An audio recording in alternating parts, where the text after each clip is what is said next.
Okay, I just want to start by saying thank you so much for taking the time out to sit down and chat with me. I suppose we should start right to the beginning. How did you fall in love with theatre? Oh my gosh, I feel like it's the classic answer. I love doing it as a kid, love putting on shows for my parents. I feel like that's the one that Mhm. everyone says, but I did go to this fabulous summer camp in southeastern United States called Camp Broadway, and it was like the furthest thing from Broadway. But it was so fun. It was like we would just perform random musical, musical acts and put together. We do like in my own little corner from Cinderella, Hmm. or like downtown from Little Shop of Horrors, and or just like It's a Hard Knock Hmm. Life from Annie, like the big ones that are like introduce you to musicals. And so I got really into that, and of course was a community theater queen, but was too tall for all the leads, too tall. So I played a Oh. lot of really, really cool things in the background a lot. But yeah, so it takes a village, and I did it as a kid, and Hmm. still love it to this day. And how did you go from that then to writing your own pieces to creating your own pieces of work? So like everyone else who loves to make super really smart financial decisions, I got a theater degree. Hmm. This is the best thing you could do for finances. So I got a theater degree, and I was like, okay, I'm gonna be an actor. I'm gonna be an actor on Broadway, and I took acting classes and studied, the voice and things like that. And I was in shows in college, but I always kind of felt like, I don't know, I always felt like not as comfortable as I could have been playing someone Hmm. else. And once I started doing comedy, I was like, oh, wait, I love to be myself. I love to be Gillian. Like being Gillian, I'm so good at. Like I could really, really work that. I know it's crazy, right? And so once I started doing like comedy, like kind of stand-up solo Hmm. performance, I still mostly do like storytelling comedy with obviously with jokes in it. But that kind of like I found myself wanting to take up more and more time on stage and talk more and more. And it was truly one of my colleagues here, Ricky Sim, who did The Fringe before. He was like, "You should make this into a solo show, like a set I told one time." And I was like, light bulb, like, "Oh my Hmm. gosh, that's it!" Like it's you got to make your own opportunities, and if you want to be the star of your own show, you can make it happen. So I Hmm. was so comfortable being myself. Yeah, you mentioned there obviously the show that you are taking as a one-woman show. So before we go into the details of the plot, where does and all that jazz come from? Where's the title come from? So I had this really, really beautiful, just kidding, it was horrible job one time. So a lot of my show mentions me having this really, really bad job in Times Square, New York Hmm. City. Have you ever been? No. Okay, well, okay, when I've been Googling like Times Square equivalent UK, everyone says Piccadilly Circus. Am Right. I Okay. okay? Hmm. Perfect. Checks out. So, very touristy, bright Hmm. lights and things like that, but like a lot of foot traffic. So, I saw that there was this listing for like a job that said performers wanted for Times Square. And I was like, oh my gosh, performing in Times Square, like this is it. This is my big break. And it turns out throughout the show, I explained that it's a job where people literally flyer for those shows. So Uh, very, very connected to the Edinburgh Fringe, but it's flyering, but you got to wear costumes. And I was so, so excited because this company represents, allegedly, Chicago, the musical. So where that famous song, All hmm. That Jazz comes from. Ah. And I was so excited to wear the Chicago costume and flyer and do some Fosse moves, but for a reason I can't disclose, you have to come see my show. Hmm. I did not end up getting to do that role. They Oh. wouldn't let me. And so this show is kind of me reclaiming and being like, "Oh, you won't let me perform all that jazz? Like, maybe I'll do it in my own show, or maybe Hmm. I'll make a show called that." Like it's very much me kind of like taking the power back from like when you're controlled by a really, really mind-numbing job. But yeah, Hmm. so that's where it comes from. And so the show itself kind of follows you finding your big break, finding that spotlight and kind of owning it. Exactly. It's kind of like, I guess it really is the friends we made along the way. Hmm. And it's like this show right now is me taking matters into my own hands and, taking a chance on myself instead of just kind of doing the first easiest thing that falls into my lap, which is Hmm. what I like to do a lot of times with jobs. I like the second I get offered a job, I'm like, yeah, I'll take it. Yeah, no question. I should do this, right? Yeah. Like, thank you for thinking Without of being me. Of course I will. Exactly. I get so flattered. It's so nice when someone likes me. It makes the person so much more attractive. I'm like, oh, you like me? I'm sold. So anytime a job is like, you'd be good at this. I'm like, you're right, it's my calling. And then slowly I figured out, like, perhaps not. So was the plan for it to always be a one-person production? Oh yeah, I am a big like I love to do solo performance. Hmm. I've talked with other comedians before about like their takes on like group performance or solo performance. Because a lot of people I know who love like performing with a duo or someone else, they're like, if we fail together. And you know, if it's but in my head, I'm like, no, if I fail, I wanted to be on my own. Hmm. Like I want to be like, I don't want to, I feel like maybe I'd be like, oh, it was the way that someone did this, or you Hmm. know, like feelings get involved. And so I really a lot. I'm like, I like to do this by myself. I mean, I love, you know, feedback and Hmm. collaborators in that way. Performing the show and writing the show is really, it's like my firsthand experience. So it's always Hmm. nice to get punch ups on jokes, but I'm very much, this has been and will always be a solo project. Do you think that there was a difference because you obviously wrote for yourself because it's you wrote it and it's a one-person production? Was that experience interesting at all? Yeah, yeah. I think that it's fun because the one thing I love about doing like storytelling comedy is that I do get to kind of throw out all the details about Hmm. what happened in an event.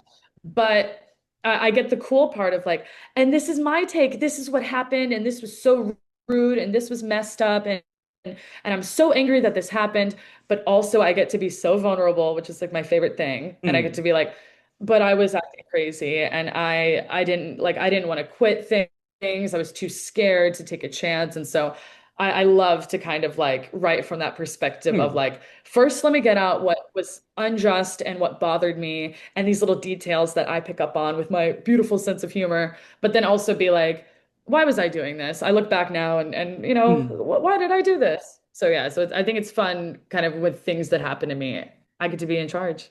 Do you find there's like added pressure being the fact, also the fact that you wrote and it's starring yourself? Does that add pressure to you? A little bit, but also I'm kind of like I very much am like this is it. Like this is I'm pouring out my soul to you every Hmm. night. I Ah. play like a heightened version of myself. Like I very much am like I'm Gillian, and as you can tell, I've never been shy. I couldn't imagine.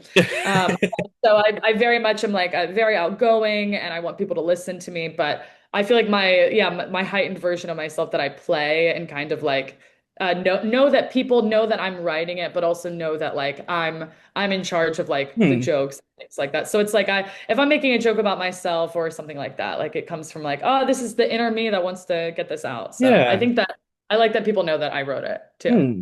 As someone who's obviously not put a play together, what is it like putting your life story to stage? Do you find it a bit, does it touch nerves sometimes? Does it bring out certain feelings in you?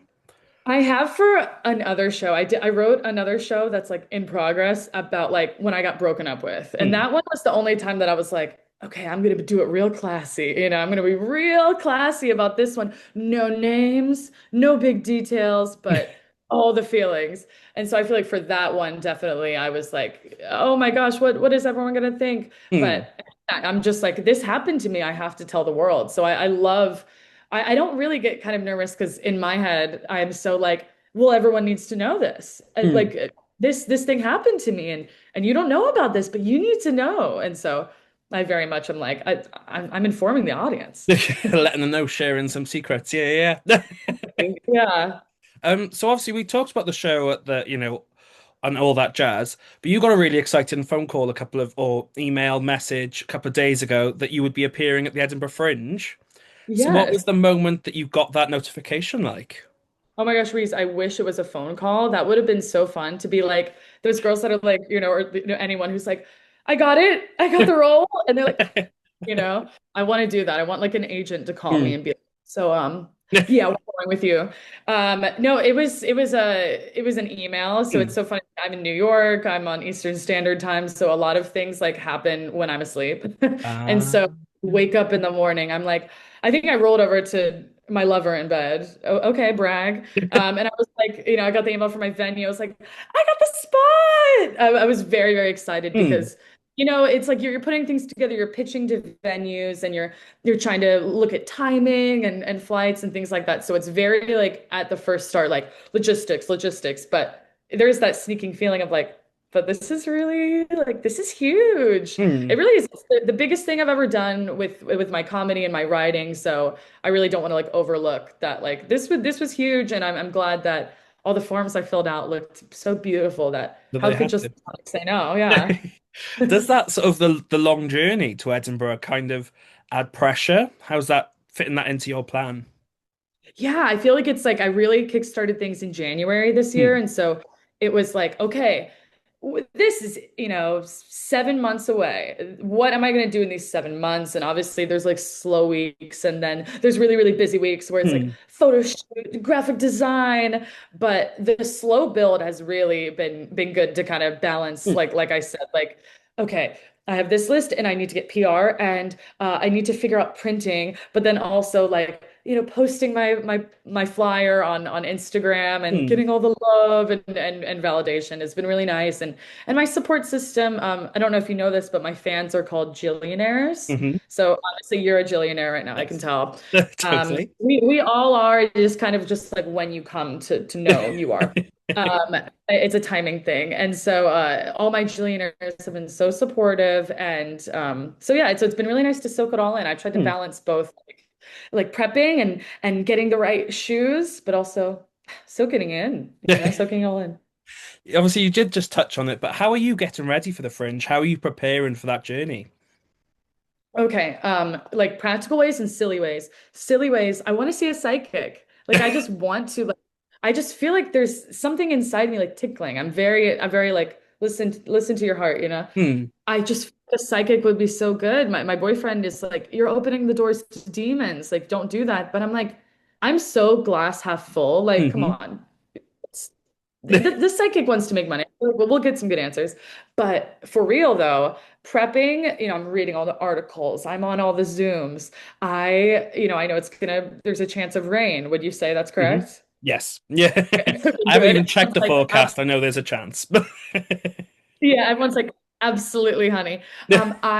I get so bored of holding an umbrella. I will do it, but just the holding. So I'm a poncho girl. So Hmm. I got these like hot pink ponchos so I can be Ah. prepared. But I want to stand out in the crowd, so I got them like hot pink, press Hmm. tour wearing pink poncho. But yeah, so I got some ponchos. I got some air tags because I'm so scared about checking a bag. I know people do it all the time, but what if something bad happens? Hmm. I don't want to jinx that. I don't want to forget I said it. So getting all the practical things, but I also am getting like a different glitzy outfit for every show I'm doing because I Ooh. I love glitzy outfits. I'm addicted. I'm addicted, Reese. And so, how would you describe the show to someone who hasn't seen it before? It is a dazzling half hour of vulnerability, of kind of self-deprecating humor at times, but also insane ambition, big dreams, big there might even be some dancing, wink, wink Hmm. towards the end. Who knows? No promises here, Reese. Hmm. But I would say that it's for anyone who's had a job that they've slowly started to hate, or anyone who has big dreams of like becoming a big star in their field, whatever their field is, and the journey that it takes to get there. Hmm. Many, many setbacks, but heavy on the anyone who's had a job that they hate. So we are coming to the end of my questions, but I do have a couple more. Where can people stay up to date with you, the show, and where can they get Oh, tickets? thank you for repeating. Stay up to date. That's very important information. I am on Instagram at one in a Jillian. That's all spelled OneInagillian.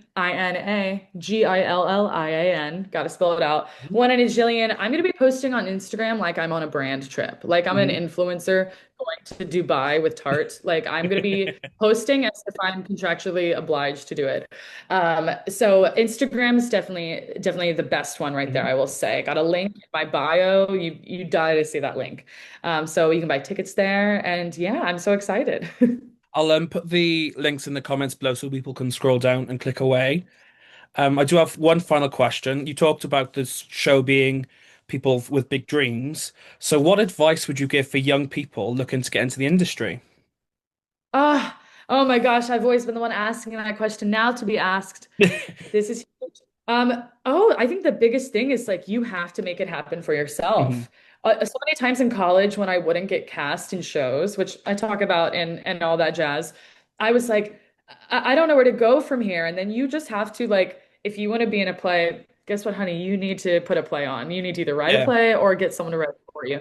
It's just basically like make your own opportunities happen. Like that's the biggest piece of advice because you can't just sit around and wait for the Edinburgh Fringe to knock on your Hmm. door. Now, can you? Got to Hmm. get on, you got to click, and you got to clack. And it's spend a lot of time at the library. Get some stuff done. Don't let yourself leave till you make some Hmm. work. Okay.